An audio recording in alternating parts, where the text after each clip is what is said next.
Each week is the 25th. 130. 130.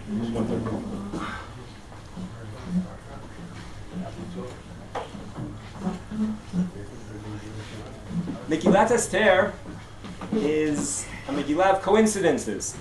Of course, coincidences are the point, perhaps one of the most important points that we can learn. One of the most important lessons that we can learn from Megilat Esther is that coincidences are divinely planned.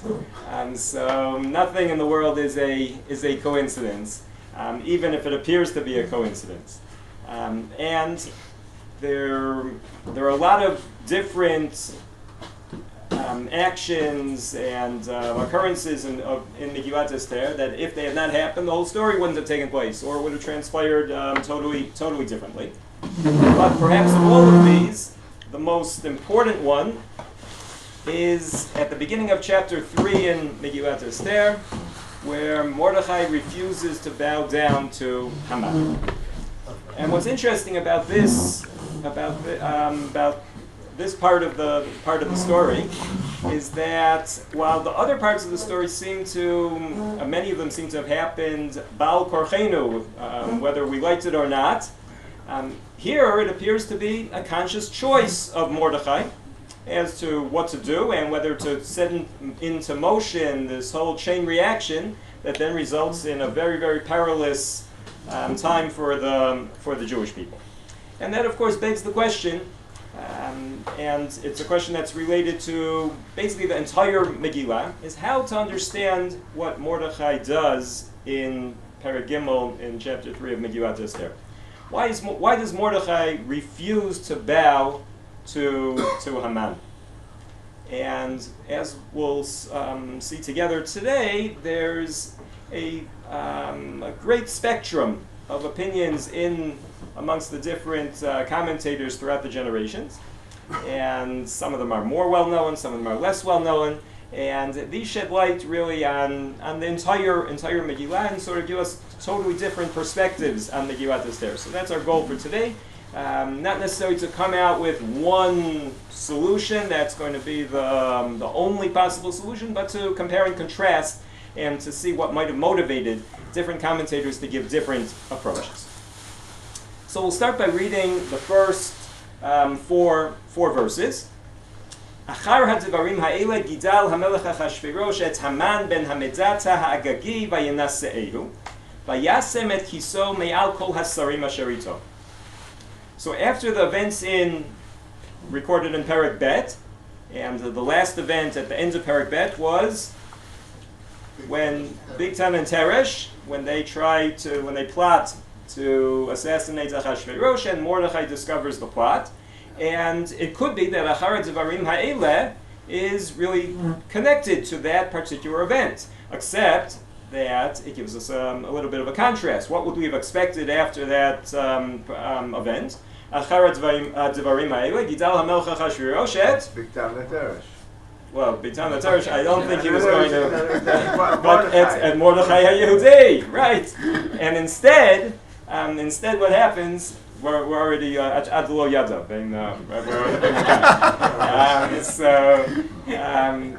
instead, Achashverosh does something that we wouldn't have been expecting. Suddenly, Haman ben Hamedzata ha'agagi. What's ha'agagi? So we know that the word agagi, if we click on it, even if we don't know, so then we can click on the word agagi, and we'll see the other occurrences of that form. But if we want to get all the forms of agagi, so we'll see that it already comes up. Okay, I'm sorry. This concordance actually decided that this agagi is not connected to Agag. But, so what we'll have to do is we'll have to type in Agag here, and we'll get the results for all forms of Agag. And this is actually one of the Parshanut questions that we have here, whether Agagi is connected to Agag or not. Chazal assume that Agagi was connected to Agag. Who was Agag? So Agag was the king of Amalek. We could click on Shmuel Aleph Tet Vav here, and we'd see the Perek. Vayiposet Agag melech Amalek Chai. In the time of Shaul, Agag was the king of Amalek, and that's one of the two places in Tanakh where Agag comes up. The other time is in Bimidbar, in Bilam's blessing, curse, attempted curse of Bnei Yisrael. V'yarom me Agag malko v'tinasei malchuto. From the pasuk in Bimidbar, it's not so clear, but from the pasukim in Shmuel, it's very clear who Agag was. And the question is whether Haman Ha'agagi is related, whether Haman is Mizera Amalek, is related to Agag, the king of Amalek. And we'll see that most Mefarshim do make that assumption. But we'll also see that there's a second possibility, which the concordance adopts, and I did a little double take. It surprised me there, but the concordance is more connected to modern commentators, and it doesn't connect it to Agag. So that's our first pasuk. Achashverosh decides to promote Haman, and he places him above all of the other ministers who were part of Achashverosh's government, kingdom. Moving on to pasuk bet. Koreim umishtachavim leHaman kichein sivalo hamelech uMordechai lo yichra v'lo yishtachaveh. If anybody has trouble as far as the screen, so there aren't that many seats to move up on, but if you have a phone, you can access alatorah.org on your phone, and you can, if anybody will have an easier time, and that way you can do whatever you want on your phone at the same time. So that's available for everyone. So all of the king's servants are kneeling and bowing down to Haman, kichein sivalo hamelech. So it sounds like the king has commanded everyone to bow down to Haman, but Mordechai, lo yichra v'lo yishtachaveh. He neither kneels nor bows. Vayomeru avdei hamelech asher b'shar hamelech leMordechai, madua ata over et mitzvat hamelech? And all the king's servants, the other servants who were kneeling and bowing, they said to Mordechai, why aren't you listening? Why aren't you listening to the king's edict? Vayhi ki omram elav yom vayom, v'lo shama aleihem, vayagidu leHaman lirot hayamdu divrei Mordechai ki higid lahem asher hu Yehudi. Now here we have a bit of a complicated verse. They said this to him, they asked him this day after day, and he didn't listen. Now, why didn't Mordechai kneel or bow down to Haman? So interestingly, the psukim don't tell us yet. But now in the second half of this pasuk, we have a possibility. They tell Haman, or somebody tells Haman, it's not 100% clear who it is, but let's assume that it's the servants telling Haman, to see hayamdu divrei Mordechai, whether Mordechai's words can be sustained. What exactly that means, we're not so sure. Ki higid lahem asher hu Yehudi, because he told them that he was a Yehudi. Now, the pasuk still hasn't explained to us, even assuming that higid lahem asher hu Yehudi is what Mordechai explained to them as to why he's not bowing down. But the psukim don't tell us what is the fact that he's a Yehudi, what does it have to do with, how does it connect to lo yichra v'lo yishtachaveh, to the fact that he doesn't kneel and doesn't bow. So we're going to turn now to the first of the major commentators on the Megilat, who is first commentator.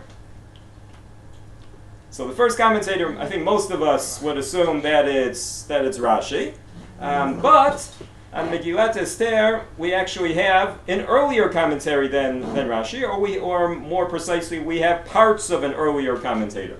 And that commentator is Rav Sadia Gaon, who we can now see on the left side of the screen. And Rav Sadia Gaon's commentary was written in Arabic, and we have here on our Torah, we have the original Arabic. If one's interested, one can Sadia Gaon Perush Aravit, and anybody who knows Arabic here, which I do not, can read it in the original, and you can check our translation of it. And thankfully, one of the people who who works for Allah Torah knows Arabic, Judeo-Arabic, and he's done a lot of translating of Arabic Parshanut. And we have a nice Hebrew translation of this Perush, which I think for most of us will be more accessible. So Rav Saadia Gaon's commentary was lost for many centuries because it was, number one, it was written in Arabic, and a lot of people. We aren't the first people not to know Arabic. That was the way most Jews in Europe, in Christian lands, didn't know Arabic, and the Arabic commentary didn't have a lot of use for it. It never got translated in medieval times. It was only in modern times that fragments of it, large fragments even, have been discovered in the Cairo Geniza. And of course, they don't come with Rav Saadia's signature on them or with his name on top of the page. So they have to be identified. It has to be proven that it's from him based on all sorts of methods. And as a result, though, of all this painstaking work that other people have done, that's not our work, but we basically we in the broader sense have been able to piece together much of Rav Saadia Gaon's commentary on Megilat Esther. And Rav Saadia raises a question which is implicit in Rashi. We'll get to Rashi very shortly. But since, as you can tell, his commentary is much longer than Rashi's commentary. And since it's longer, we're going to give him a wider screen for the moment, and the Psukim will forgive us. We'll come back to them soon. So Rav Saadia Gaon asks questions, since he's giving up basically a whole treatise here. He'll ask questions more overtly, more explicitly, things which are only implicit sometimes in the other parsha. And here in the beginning of Pasuk Bet, he says, "Ani mukhrach lakdish k'tzat zman," and it's not k'tzat; it's actually a lot of time. L'hasvir, don't worry, we won't read the whole thing. L'hasvir b'veirut hatshuvot ha'sheilot ha'olot, sharishona shebahem hayiti omerhi madua nimna Mordechai milishtachavot lifnei Haman. Why was Mordechai unwilling to bow down to Haman? Ha'im hu haya tov yoter meha'avot? Was he holier than Avraham, for example? Or Achei Yosef, right? Avram, vayishtachu. Where does Avram bow down? Which parsha? Beginning of Chayei Sarah. Vayishtachu Avraham lifnei Amaretz. Vayishtachu Avraham lifnei Amaretz lifnei Chet. In the story of Ephron, when he buys Marat HaMachpelah, Avram has no problem doing a courtesy bow to other humans, and that's what Rav Saadia Gaon formulates the question very strongly. Why does Mordechai think that he's more religious, more from than Avraham Avinu was, or than Achei Yosef? Vayavo Achei Yosef vayishtachavu lo apayim arza, and all sorts of other cases that Rav Saadia brings. And so Rav Saadia is the first parshan, and we'll come back to Rav Saadia shortly. We'll give us back our psukim now, and now we'll turn to Rashi. And Rashi, like Rav Saadia, Rashi of course did not have Rav Saadia Gaon. Rashi himself didn't know Arabic. There's every now and then he quotes translation definitions of certain words in Arabic, which he has been told by others, but Rashi here, following, because Rashi and Rav Saadia are both following predecessors, which aren't really parshanim, but they're following midrashim, as we'll see very soon. So achar dvarim ha'eleh, gidal hamelech et Haman. So we're going to start with the second dibur matchil in Rashi. The third one. Koreim u'mishtachavim. So all of the Avdei HaMelech were koreim u'mishtachavim she'asa atzmo Eloah. Lefichach u'Mordechai lo yichra. Now this is a very interesting Rashi. I think that most of us would not necessarily have explained like Rashi at first blush. So we'll have to see what's motivating Rashi here. So Rashi says, Koreim u'mishtachavim, why are they bowing down? So one could have understood that they were bowing down, just like Rav Saadia brings examples where people bow down as a sign of respect to people. So that would have been perhaps the simple reason why they were bowing down to Haman. But Rashi doesn't take that approach. Rashi says because he made himself into a god, and therefore you have to bow down to a god. And therefore, and perhaps this is the obvious motivating factor for Rashi, because what question is Rashi trying to answer? The question that Rav Sadia was explicit in Rav Sadia, but as we know in Rashi, you always have to say makashel Rashi, because the questions aren't always explicit in Rashi. So we have to always figure out. In this case, it's fairly obvious. Lefichach Mordechai lo yichra. What's motivating Rashi here? Rashi's trying to explain why Mordechai wouldn't bow down. If it was just a sign of honor and respect to bow down to Haman, like in the case of Abraham and all the other cases that we spoke about, so then Mordechai should have bowed down. So why didn't Mordechai bow down? So in order to give the answer to that question, Rashi tells us why the other people were bowing down. And the other people were bowing down because he made himself into a god. And Hayamdu, Rashi then takes this consistently and throughout the story. In the next pasuk, Hayamdu divrei Mordechai, ha'omer shelo yishtachaveh olamit. So what's Rashi doing here? Besides telling us that Mordechai swore that he took a vow that he was never going to bow down, where does Rashi get that from? Maybe Mordechai just said, I'm not bowing down today, and every time they asked him, he didn't necessarily have to say, I would never bow down. Well, where's Rashi getting that from? I think from the word hayamdu, right? Hayamdu la'olam, right? There's will they continue, right? Mordechai has told them that he will never bow down to Haman, and they want to see whether this in fact will come true. Kihu Yehudi, v'hushar al avodah zarah. So now, what's the other motivating factor for Rashi? Why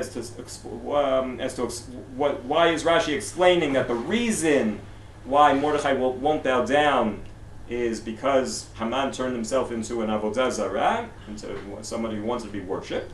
So here I think we have something a very obvious support for this position. Since Mordechai says, Ki higid lahem asher hu Yehudi, that's the reason why he's not bowing down.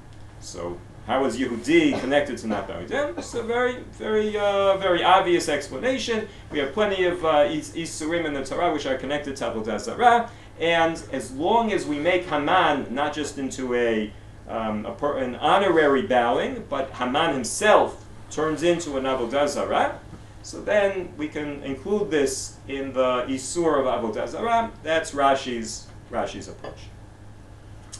Now, we're going to take a look at Rashi's grandson. We saw last week that Rashi was basically the founder of a northern French school of Parshanut. And in Rashi's case, even though Rashi is perhaps the first roots of Pshat commentary in northern France, but he himself, Rashi is basically an anthology. Much of Rashi, a huge percentage of Rashi, is an anthology of Midrashim. Here too, if we click on the footnote, Shasa Tzmo Eloka, so that might be a little hard to see there, but there's a little gray 2 there, which says Hashvu Bavli Megilat Yod Amud Bet. So if we click on that, we'll get the source from the Bavli Yod Amud Bet. And in the Bavli,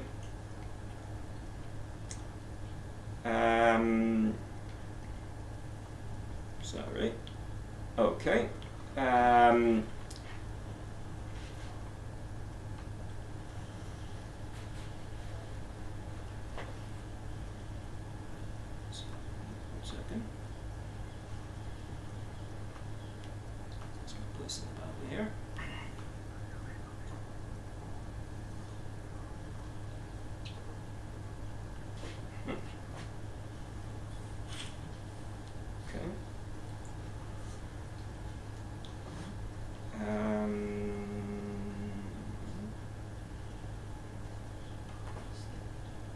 Okay, we're going to move on.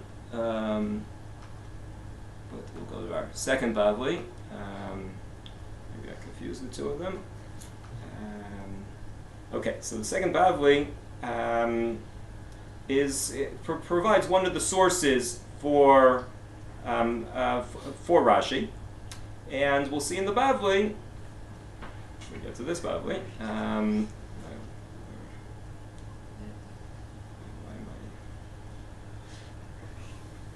Okay, here we go. Uman ze amar meish Yehudi ma ra'a Mordechai ze'i kanei behaman al kacha d'shavi nafshei avodah zara u'mahigia lehem de'ich rechish nisa. So the Gemara in the Bavli is being doresh the pasuk u'mara'u al kacha u'mahigia aleihem. So what did Mordechai see, is the way the Gemara, it's not the simple reading of the verse, but what did Mordechai see that made him be jealous of Haman, that made him cause Haman to be, to lit a fire under Haman? Al-kacha d'shavi nafshei avodah zara. That Haman made himself into an avodah zara. If we translated d'shavi nafshei avodah zara into Hebrew, we would basically get Rashi, she'asa atzmo eloka. So Rashi and Rav Sadia Gaon also takes the same approach, are based on a joint a source that they shared, and that's the Bavli in Megilat, also Midrashim and Esther Rabbi. Chazal take that, that seems to be the dominant approach in Chazal. If we turn though to Rashbam, Rashi's grandson, so we'll see that commentators after Rashi took a more simple approach to the psukim. And this starts with Rav Yosef Kara, who in this case follows Rashi, but we'll also see with certain changes. And it gets even increases in the case of Rashbam. So let's take a look at pasuk bet in Rashbam. Kore'im u'mishtachavim. On the words Kore'im u'mishtachavim l'Haman, Rashbam says Kore'im u'mishtachavim lo mipnei gedulato v'chulam hayu kifufim lo. So Rashbam says they were kneeling and bowing to Haman because of his prominence, and everyone was subservient to Haman. Now, this is a very, very important aspect to keep in mind when we read Rashbam. We know when we read Rashi, we have to keep in mind makashel Rashi. What's motivating Rashi? What's causing Rashi to explain the way he does? What question is bothering him? When we read Rashbam, we have to keep in mind not just what's bothering Rashbam, what's motivating Rashbam, but what is Rashbam reacting to? Or more specifically, which is generally the case, what in whose commentary is Rashbam reacting to? Rashi's commentary. Just like when you read Tosfot al Shas, if you learn Tosfot, so Tosfot is almost always reacting to Rashi, sometimes to Rabbeinu Hananel, but almost always reacting to Rashi. Similarly, Rashbam in his Perush al Torah, and here we're looking at his Perush al Esther, is almost always reacting to something in Rashi. And infrequently, Rashbam will cite his grandfather, but it's almost implicit in a vast amount of Rashbam's Parshanut that he's implicitly reacting to Rashi. Sometimes he doesn't want to always be criticizing Rashi. Sometimes he assumes that people had Rashi, because Rashi's Perush, even during Rashi's own lifetime, let alone his grandson's lifetime, had already become so widespread, disseminated so far and wide. So Rashbam here has to be read in contrast to Rashi. Even though Rashbam says, and by the way, I want to tell you that idea that Rashi said is totally wrong, but he's saying that in a much more gentle way, that Kore'im u'mishachavim is not because of she'asa etzmo Eloah, but rather, Rashbam says, asa etzmo Eloah, what's the problem with that type of interpretation? What's the difficulty with Rashi? We said it works nicely with Asher Hu Yehudi, but it doesn't say it in the pasuk. You have to read a lot into the verses to be able to say that Kore'im u'mishtachavim l'Haman ki asa etzmo Eloah. The pasuk didn't tell us that Haman made himself into an Eloah. The pasuk didn't tell us the midrash that Haman wore a medallion of an avodah zarah, like comes up in Chazal. None of that is in the psukim. What is in the psukim? Rashbam says the psukim explain themselves. Vayinase'ehu, vayasem et kiso me'al kol hasarim asher ito, kulam hayu kfufim lo. Everyone was subservient to Haman. And what do you do when you're subservient? You walk in. You curtsy, you bow. depending on how subservient you are. So Rashbam says that's the obvious interpretation. Don't add extra elements into the text which aren't supported by the text, which aren't found in the text. But then he doesn't explain. Hayamdu. So now, Hayamdu ini kaimu divarav shelo lichroa lo ulishtachavot bo sheharei higid lahem shehu Yehudi al kain nitbazeh be'eneihem. So it's absolutely true. What I didn't catch who it was that just said. Rashbam doesn't explain. What doesn't he explain? He doesn't explain why Mordechai wasn't willing to bow. That's absolutely correct. What he does explain, though, and what he has to explain differently than Rashi, and Rashbam is Lishitato, he's consistent, is Higid Lahem Asher Hu Yehudi. And here Rashbam has a very interesting interpretation. Higid Lahem Asher Hu Yehudi, according to Rashbam, and how is he different than Rashi here? According to Rashi, the words Higid Lahem Asher Hu Yehudi were an explanation of why he didn't bow down.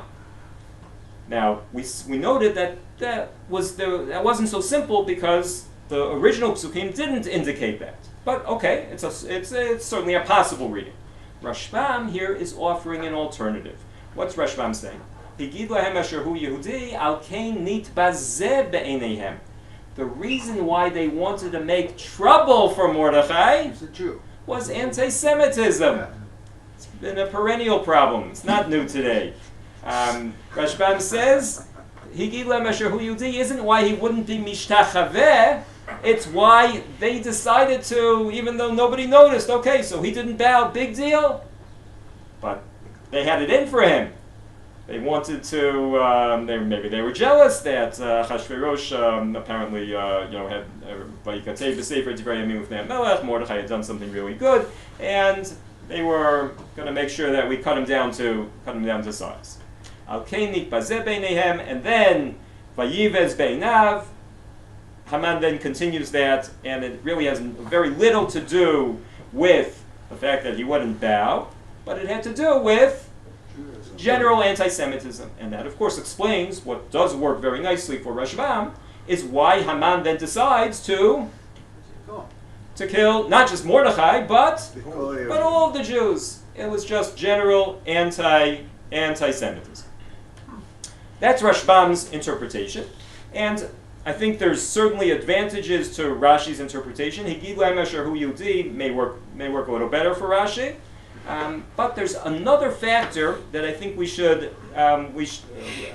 note that is probably lying in the back of at least of Chazal's mind and the Mefarshim that follow them, that suggests that Haman here is that there's idolatry. There's an issue of idolatry going on, and that factor is made explicit by Rav Sadia in that long Perush. And since I already saw that, well, sometimes I can't find the place, so well, you know what, we're not going to go through that whole long Rav Sadia and find that again. But Rav Sadia notes a biblical parallel to somebody not being willing to bow down to Avodah Zarah. And it's in fact from a similar, a close time period to Megilat Esther, and that's exactly what you just said. The case of Hananiah, Mishael, and Azariah in Sefer Daniel. And there's a lot of connections between the book of Esther and the book of Daniel, a lot of parallels between them. We won't go into that today, but if anyone's interested, there's actually a full topic which on our Torah with tables and everything that looks at some of those parallels.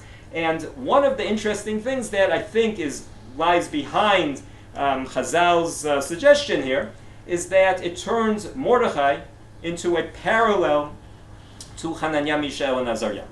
And that's a frequent technique of Midrash, which will use other stories as models for the story that's under discussion that may be less explicit. So we'll take an element that appears explicitly only in the case of Hananiah, Mishael, and Azariah, and we'll transpose it onto the story of Mordechai.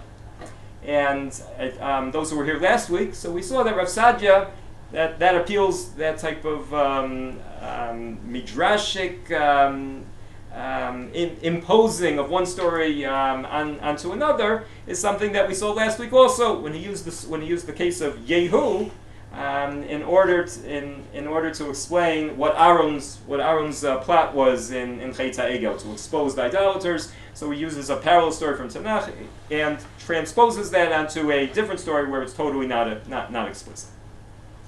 So here, so far, we've seen a machloket between Rashi and Rashbam as to how to understand this story. Basically, Rashi says the issue here is a religious one. Hu Yehudi, who's haral avodah zarah, therefore he won't be able to, Mordechai of course won't be able to bow down to Haman, Yehareg ve'al ya'avor. Rashbam says this is all personal considerations. He doesn't. Well, I'll retract that word for now.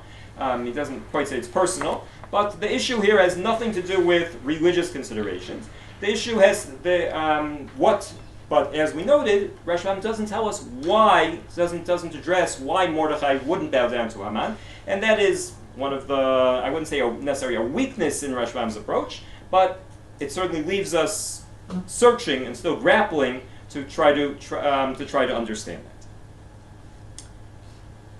So we're going to turn now to a couple of the modern Mifarshim, and I should note just one thing. Rashbam's commentary was another commentary that was lost for a long time, for about 800 years or so.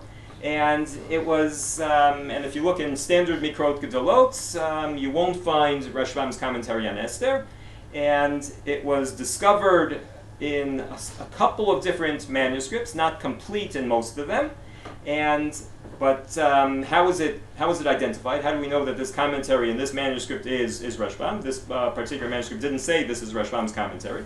So what happens a lot of times is that commentators are cited by their contemporaries.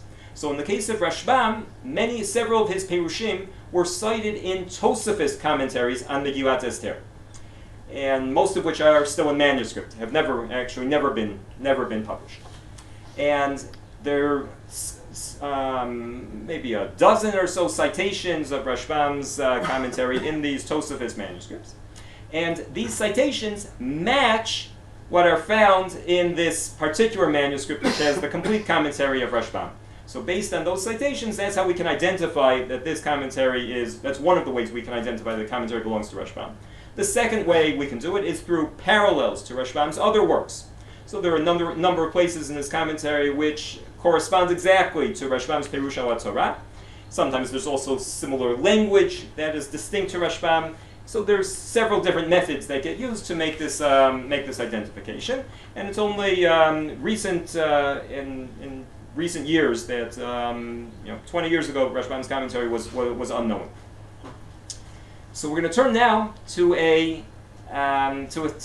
some modern 19th century commentators who answer, I think, this question. Take Rashbam's approach, even though they didn't have Rashbam either, but one can synthesize perhaps their approach with Rashbam's approach. And the first commentator that we'll take a look at is the Hillel Moshe. The Hillel Moshe was Rabbi Moshe Yitzchak Ashkenazi, who was an Italian commentator, who was active in the second half of the 19th century. And he was a student of Shadal, Shmuel David Luzzatto, who was a more famous Italian commentator from the 19th century, from the earlier part of the 19th century. And the Hillel Moshe has the distinction of being one of the few commentators who wrote a Perush on each one of the 24 books of Tanakh, a complete set. And if anybody who's interested in the Hillel Moshe, and there's good reason because there's all sorts of interesting parshanut, all sorts of interesting new approaches that he always has. So most of those 24 books are now available in Al Torah, and we're taking a look here at his commentary on Megilat Esther. And we'll make the screen a little wider again. Kore'im u'mishtachavim, on Pasuk Bet. Matzanu kama pe'amim b'Tanach, po'al kara, shelo la'avodat Eloah, rak lehachna'a. So the Hillel Moshe, already from the get-go, we can see where he's going. he's not like Rashi. He's telling us that Kriya and Hashtachava'ah, we have many cases in Tanakh where it has nothing to do with worship, with religious worship, but it's a sign of submission, Lahachna'ah. Similarly, Hashtachava'ah, and he brings the first case of Abraham that we already mentioned, Shegam Abraham Hishtachava Livnei Chet, Moshe Lechoteno, when Yitro comes to visit him at the beginning of Parashat Yitro. So we have Abraham and Moshe. Im Kain, Sibat Mi'um Mordechai Lichroa Ulhishtachavot Lifnei Haman, Lo Haita Machmat She'asur Lo La'asot Kain. So obviously, he says, the reason why Mordechai was unwilling to bow to Haman couldn't have anything to do with religious prohibitions. Rak mitoch sheshnehem hayu basanhedrin. Now, Sanhedrin doesn't mean our Sanhedrin. Sanhedrin means Achashverosh's Sanhedrin, meaning they were part of the court. Umordechai Yoshev b'shar hamelech. What goes on at the shar? So the way many of the Mefarshim understand, what goes on at the shar is people are judged, just like we have in the Torah. Well, a lot of times the shofet is nimtza b'shar.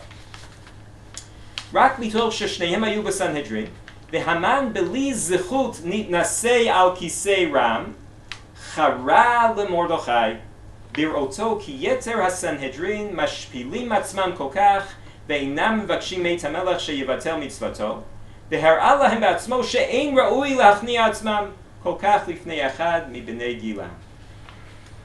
What do we have here in the Holy Moshe? What Rashbam never answered and never told us his opinion on, the Holy Moshe though takes that approach and says, this isn't a religious issue here. This is rather a political or personal / political rivalry between Mordechai and Haman. And Mordechai says, I'm not going to bow down to Haman. And in fact, if we read it on the backdrop of Achar HaDevarim HaEleh, Mordechai says, I just saved the king's life. I should be the one that the king's promoting if anyone's being promoted here. So I'm going to worship Haman. I shouldn't say worship. I'm going to submit to Haman. I'm going to demonstrate that I think that Haman should be more powerful? Absolutely not. Now, of course, this begs the question. What question does it beg? Well, if Mordechai was omniscient, which is an assumption, but if Mordechai, even if he wasn't omniscient, what could he have surmised would happen if he's not going to bow down to Haman, and especially if the king's servants warn him every day, and they ask him, what's going on here? What are you doing? So somebody's going to start talking. At some point, somebody's going to go to Haman, and this may not end very well. So what's Mordechai thinking here? He's playing with fire. So what's causing Mordechai to, curtsy. So it's a little more than just curtsying, right? Because, and that could be what the pasuk is emphasizing. What comes up? Kore'im umishtachavim. Lo yichra velo yishtachaveh. Twice. There's two different verbs here. It's not just that they're going like this, but they're bowing, they're prostrating. This is a full submission. This isn't Avram before Bnei Chet. This isn't Moshe and Yitro. Those parallels maybe aren't exactly apt here. But nevertheless, Mordechai here brings near catastrophe, tragedy upon his people. Now we mentioned that Rashi had, in between Rashi and Rashbam, Rashi had a student colleague whose name was Rabbi Yosef Karo. And we saw that sometimes there's a transition between Rashi and Rashbam, which Rabbi Yosef Karo is that middle person who starts to bring in some of the pshat, more pshat-like methodology, but doesn't go all the way.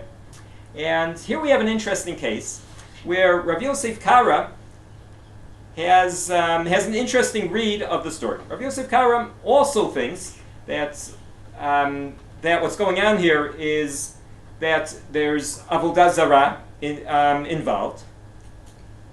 but he has a slightly different take than Rashi does.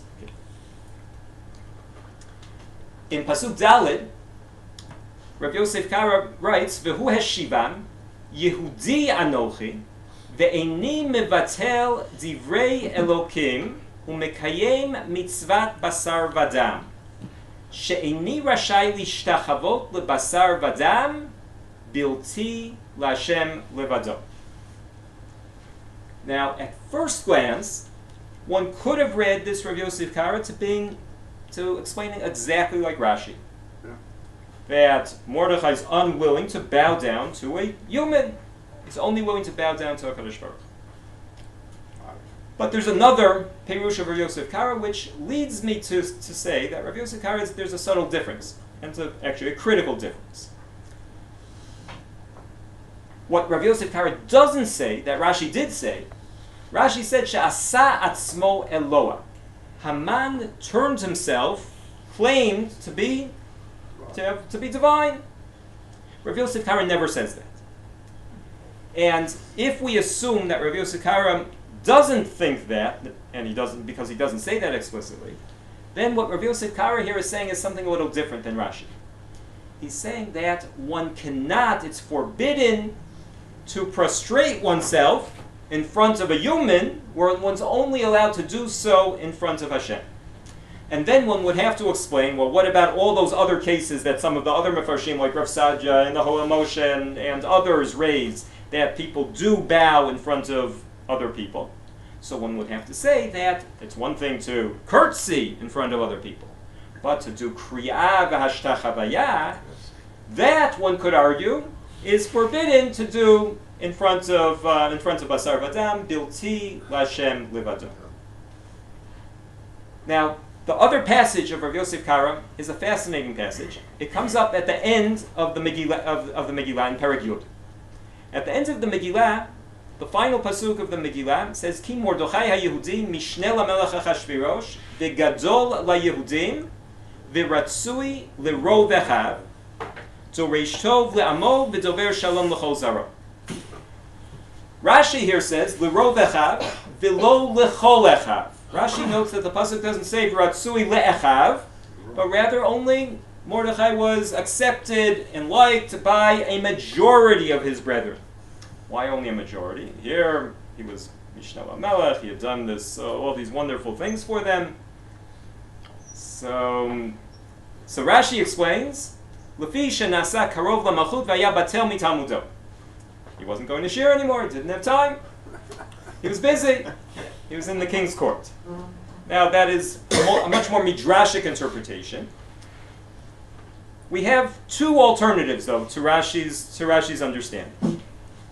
One of them is Rashbam, and that, in contrast to Rashi, is I think a much more pshat like understanding, and that is that Ratzui L'Rov Echav. Sometimes Rov doesn't necessarily mean specifically a majority, but means to le'harbe mi'achav.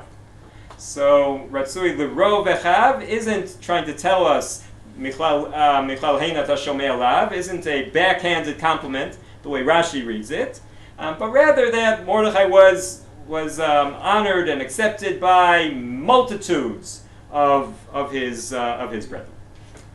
So that's a more sort of the other side of the spectrum from Rashi. Rav Yosef Kara, though, takes sort of an in-between approach. On one hand, he agrees with Rashi that Rov Echav means, as opposed to that it was only a majority, but there was a minority that was opposed to Mordechai, or that had less respect for him. But he gives a totally different explanation than Rashi. He didn't say that because he didn't come to Thursday morning Kola.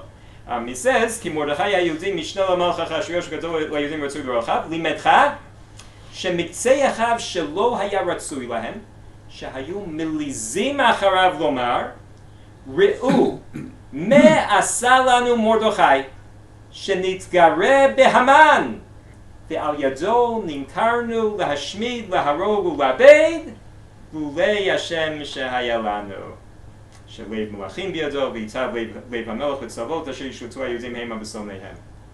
said, this Mordechai, He's too radical, too much of a zealot here. This whole story, it's true, in the end, it ended okay, but that's only because Lulei Hashem Shayalanu. If not for Hashem that was with us, She'lev Lachim Biato, can do whatever he wants, and Kadosh Baruch Hu made it turn out okay. But Mordechai here played with fire. Who needed all this? Who needed to fast for 3 days? And to have to fight a war? We don't know how many people got killed. They killed 75,000 of the enemies. But unfortunately, as we know, as many terrorists as we kill, there's a price that got paid. So it could very well be that the leftists among the people said, who needed Mordechai to make these problems and to have pride? Well, we can be mevater on our pride. It's important that the enemies can have pride. We don't have to have pride. Mordechai caused us all these problems. Ratsui lerov echad. You're never going to keep everyone happy. That's one thing that I think all the Mefarshim can agree on. One's never going to satisfy everybody. There's always going to be criticism. There's always going to be people who are going to complain, no matter how wonderful a person is. And perhaps in Mordechai's case, there is what to question. The person who's the most radical commentator on this story, and I would say it's perhaps the most radical commentary that we have in our Mikrot Gedolot in all of Tanakh. And I've even taken some heat for including this Perush in our Mikrot Gedolot, but I think it's worth including to see, even if we don't necessarily agree with it, but to see that this is an Italian rabbi in the first half of the 19th century. This was his take on the story. It's something which is within the realm of possibility, even if we have certain slida, certain reluctance to go that far. And we're going to take a look now at the Perush of Rabbi Yitzchak Shmuel Rezho, which is, like I said, a radical commentary. So put on seatbelts. And those who are interested, this is one of the less radical parts of his commentary on Megilat Esther. And what he tries to do here is deal with the question of, which is bothering everyone, of why Mordechai is not bowing down to Haman. And as you can see, there's a very long discussion on this issue. And we're just going to read a little piece of it. Minatamim ha'ele lo yadati im yitrachek me'ha'emet mi sheyachshov ki lo haya Mordechai min hasiridim asher Hashem korei v'lo ye'otu lo hatoarim asher ta'aruhu bo bizman me'uchar אחרי שהכתובים עצמם מוכיחים כי לא נמצאו בו התנאים הצריכים לאיש מופת הניצב ברום המעלה מוכתר במידות יקרות בחוכמה וביראת השם. Now, Rav Rezho here shares something with Rashi. What does he share with Rashi? Well, Rashi notes that maybe Mordechai wasn't learning Torah all day, but that was, of course, in Rashi, it was a subtle, a much more subtle criticism, which was by a minority of the people. The way Rav Rezho understands the story is that Mordechai is not a positive character at all. And according to Rav Rezho, Mordechai was really his actions here were indefensible. And Mordechai, and basically the way he reads the whole Megillah, is basically a chelm. Of all sorts of people doing actions which, like Shmuel's, which they shouldn't have done, and nevertheless, HaKadosh Baruch Hu matzilenu miyadam. Now, there can be lots of parallels to that, and throughout the ages, even today, where people don't always things that happen aren't always well planned and all well prepared for. And thank God, nonetheless, HaKadosh Baruch Hu matzilenu miyadam. That's Rav Rezho's take here. And he says that Lo haya Mordechai min hamiyuchasim shebador. down on the bottom, V'lo haya lo yeter se'et al sha'ar. And he says that there was absolutely no reason for Mordechai not to have bowed down to Haman. He says Mordechai thinks he's firmer than Avram and Moshe. He says that's ridiculous. No way that that could have been true, and it was just a mistake on Mordechai's part. Mordechai thought that he knew halacha well. He didn't know halacha well. He didn't know what was asur. Didn't know what was mutar. That's Rav Reggio's take on this story. So what we've set up so far is a contrast between Rashi, Chazal, Rav Yosef Kara would fall into that category as well, Rav Sadiagon would fall into that category, which is religious motivations for Mordechai not being willing to bow down to Haman. The whole story is about religious issues. Everything has a religious overtone, undertone. The Lerov Echav is Mitzat Sanhedrin because Hayabatel Mitalmudo, because Mordechai wasn't studying Masechet Megillah. So that's one approach that we have, which is the majority of the Mefarshim. On the other side, we saw that there was a personal rivalry approach. That we had Rashbam, the Holy Moshe, that developed that approach.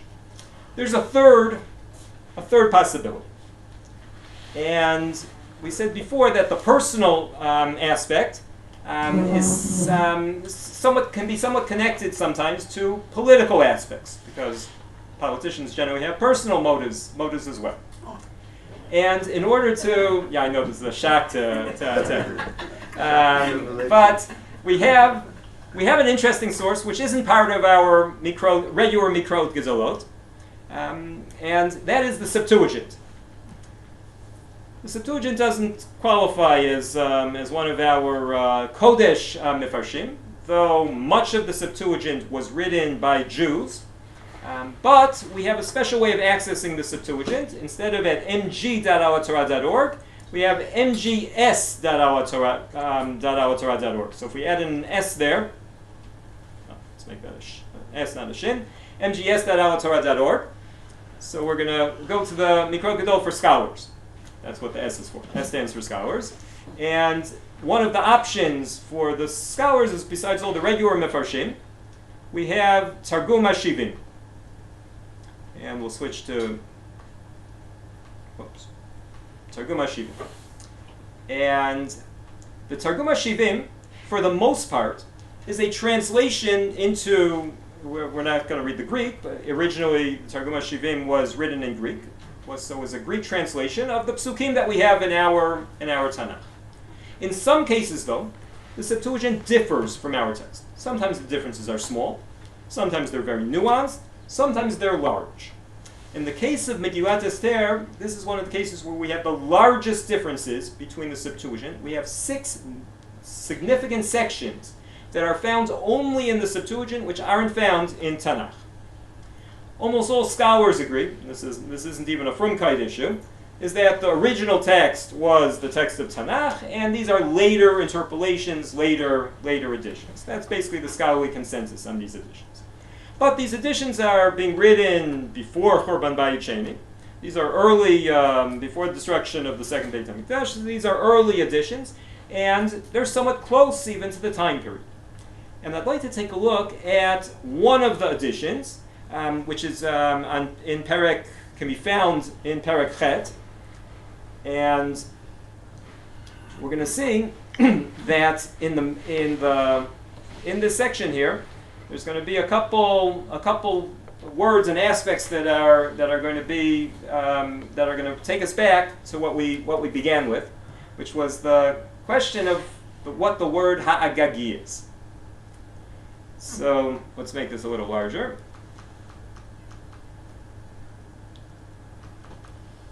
Okay, so this section won't sound familiar from the Megillah. Again, this is an entire big interpolation of the Septuagint. For whereas Aman, or Haman, a Macedonian, so Haman was from Macedonia, the son of Hamadites, I don't know how to pronounce that even, in reality an alien from the blood of the Persians, and differing widely from our mild course of government, having been hospitable, entertained, or hospitably entertained by us, it's an Old English translation, obtained so large a share of our universal kindness as to be called our Father. Now, what is that called in mind? As to be called our Father. Does that recall a pasuk in Tanakh? Vayikre'u lefanav Avreich. And to continue, the person next to the royal throne reverenced of all. He, however, overcome by the pride of his station, endeavored to deprive us of our dominion in our life, having by various and subtle artifices demanded for destruction both Mordechai, our deliverer and our perpetual benefactor, and Esther, the blameless consort of our kingdom, with their whole nation. For by these methods he thought, having surprised us in a defenseless state, to transfer the dominion of the Persians to the Macedonians. This is this interpolation which comes in Perek Chet, where they send out Sfarim in Tanakh. We have the sending out of Sfarim to tell everyone that the Jews are entitled to the right of self-defense, to linakem oyevehem, to avenge themselves from their enemies, and the battle against and the prelude to the battle against Haman's supporters. This interpolation of the Septuagint gives a political, historical explanation, the backdrop to this whole story, which casts it in a totally different light. Ha'agagi, according to this translation, is most probably related to the Aegean Sea, not Ha'agag from Agag Melech HaMalek, but rather from the Greeks, Macedonia. Haman here, we know that there's a big controversy as to which Persian king Ahasuerus was. Should he be identified as Xerxes, Artaxerxes? There's all sorts of different theories. But we know that there were battles around the time of the Megilat between the Persian kings and the Greek kings. The Battle of Salamis, which some people think was the battle that took place in the 7th year of Ahasuerus, and it's what caused him to make another mishteh, because when you have a defeat in battle, what do? You make a big party to distract everyone. So this Septuagint, this passage from the Septuagint, provides a totally different picture of what's going on here between Mordechai and Haman. Haman here is basically the left wing of Persia, which has the defeatist attitude, which says we have to make peace with the Greeks, right? If only we make some concessions to them, then they'll be our friends, and we'll be able to live happily ever after with the enemy. Mordechai is the right-wing party in Persia. And so Haman, the Macedonian, which is what this passage is saying, so basically he's a fifth column within the Persian government. And as a result, some modern commentators have even developed this further, as a result of some of the losses in battle to of the Persians to the Greek kings, so then the left wing, which is the more defeatist part of the Persian government, that increased their power, and they were then pushing different policies, different politics. On that backdrop, we can now go back and say, Mordechai lo yichra v'lo yishtachaveh. Not religious at all, not even personal, that Mordechai is battling for his own personal prestige or honor.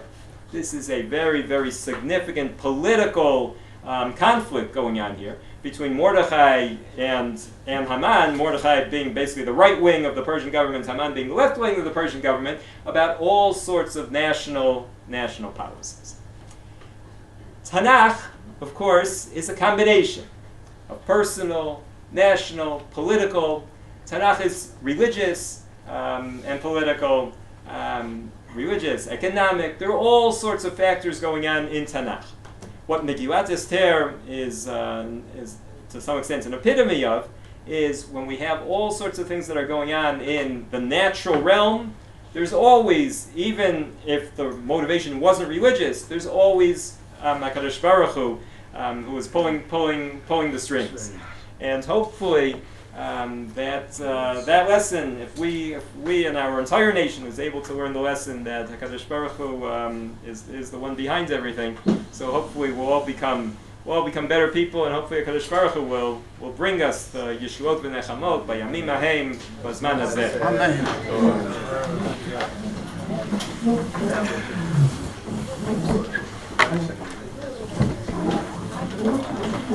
Thank you very much. Not at all.